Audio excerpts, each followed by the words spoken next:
መጽሐፍ ቅዱስ ላይ ኃጢአትን መደበቅ ምን እንደሚያመጣ የሚያሳይ አንድ ታሪክ ልንገራችሁ። ታሪኩ የነቢየ እግዚአብሔር ዳዊት ታሪክ ነው።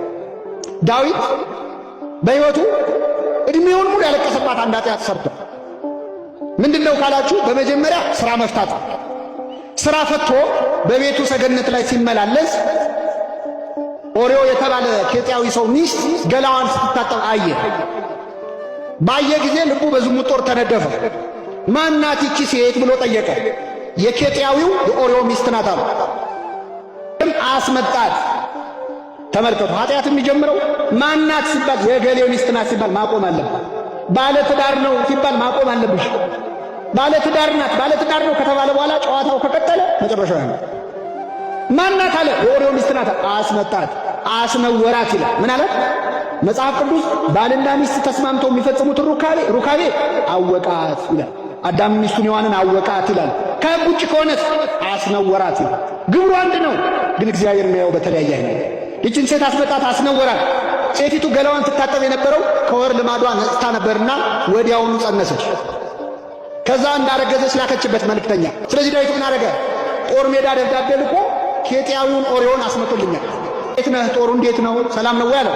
እግዚአብሔር ይመስገን፣ ታቦተ ጽዮንን ይዘን እግዚአብሔር አልተወንም፣ ጠላቶቻችንን ድል እየነሳን ነው። በልሽ ወደ ቤት ግባና አረፍ በላ ነው።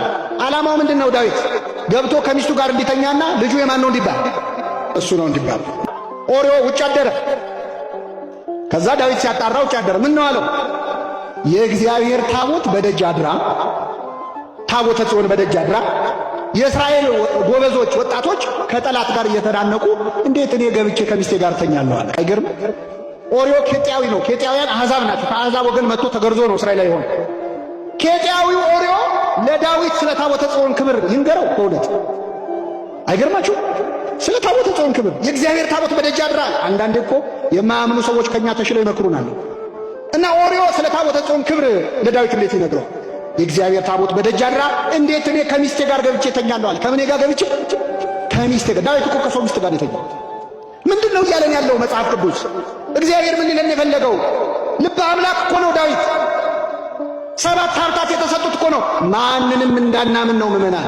እገሌ በቃ ነው፣ እገሌ ነቃ ነው፣ ጸሎተኛ ነው፣ ሰባኪ ነው፣ ዘማሪ ነው፣ አጥማቂ ነው ብላችሁ ማንንም እንዳታምኑ።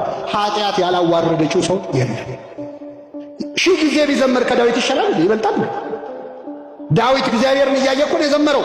ግን ኃጢአት ሲያዋርድ የማይጠለው የለም። እንዲቆመን ስንናገር አይታችሁ አቤት ሲዘምር አቤት ሲቀድስ ብላችሁ ማንንም እንዳታምኑ። ከዳዊት አንበልጥም ምንም ብንሆን። ወግታ የጣለቻቸው ብዙዎች ናቸው። ኃጢአት ያላዋረደችው ከመዋረድ ይጠብቀን እግዚአብሔር። ዳዊት ነገሩ አላመር ሲለው ደብዳቤ አስይዞ ላከው፣ ይገደል የሚል ደብዳቤ። ኬጢያዊው ኦርዮ ወደ ጦር መሪ ወደ ኤልያብ ሄዶ ያን ደብዳቤ ሰጠ። የሞቱን ደብዳቤ ይዞ እንደ ባህራን፣ የሚገደልበትን ይዞ እንደ ይስሐቅ እንደ ክርስቶስ ደብዳቤ ይዞ ሄዶ ሰጠው። ጦር መሪው ሲያየው ይሄ ሰው ይገደል የሚል ነው፣ የንጉሥ ትእዛዝ ነው፣ ምንም ማድረግ አይችልም። ወታደሮቹን ጠራና ኬጢያዊውን ኦርዮን ይዛችሁ ወደ ጠላት ሂዱና ጠላት ግር ብሎ ሲመጣ ሸሹ አላቸው።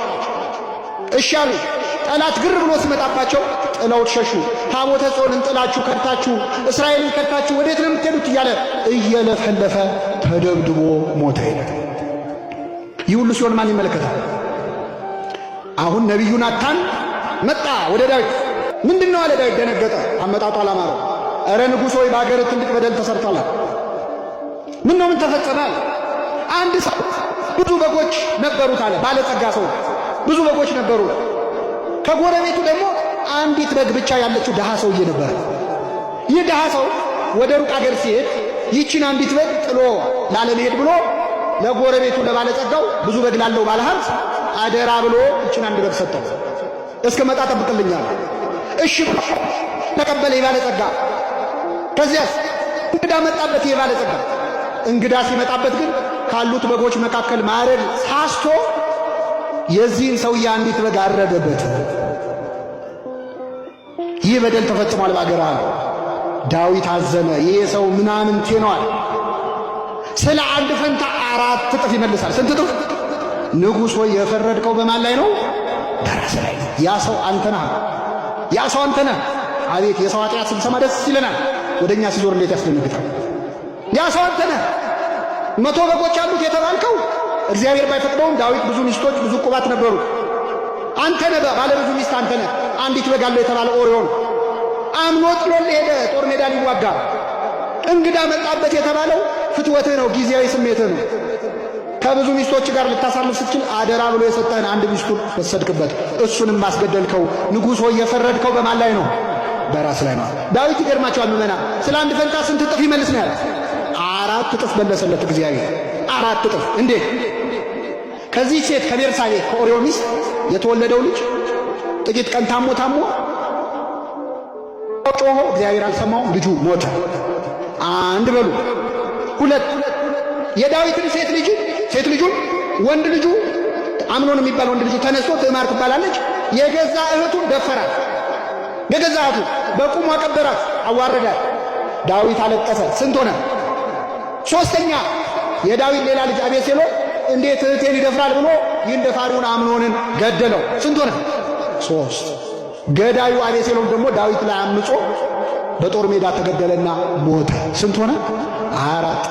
ስለት እግዚአብሔር አንዳንዴ እግዚአብሔር የማይሰማ መስሎን እንዲያርግብኝ እንዲጨምር እንዳትሉ ምመናል። የቃልህን ፍሬ ሊያበላህ ይችላል እግዚአብሔር፣ የማይሰማ እንዳይመስላል። አሁን ይህንን ምን አነሳው? ዳዊት የሰው ሚስት እስከ ማስገደል ድረስ የደረሰው ኃጢአቱን ምን ለማድረግ ነው? መልሱልኝ። ኃጢአቱ ተደበቀ አልተደበቀ? ቁጭ ብላችሁ እዚያው ደምረን ላይ የዳዊትን ኃጢአት እየሰማችሁ ነው አይደለም? እኔው በአደባባይ እየተናገርኩ ገና ሌላ ደብሬ እጄ እናገራለሁ። ኃጢአቱን ደብቃለሁ ብሎ ነበር። መማሪያ ሆኖ በዓለም ላይ ሁሉ የዳዊት ኃጢአት መነገር ጀመረ። መማሪያ ከመሆን ይሰውራችሁ። አይገርም? ራሱ ኃጢአቱን እንኳን ደብቀለትም እግዚአብሔር። አብርሃም ይስሐቅን ወለደ፣ ይስሐቅ ያዕቆብን ወለደ፣ እሴይም ዳዊትን ወለደ። ዳዊትም ከኦሪዮ ሚስት ሰሎሞንን ወለደ ይላል። ከማን ሚስት? ኃጢአትን ስትደብቅ እግዚአብሔር ይገልጥብሃል፣ ስትገልጠው ይደብቅልሃል። ኃጢአታችንን ለመግለጥ እግዚአብሔር ኃይሉን ያድለን።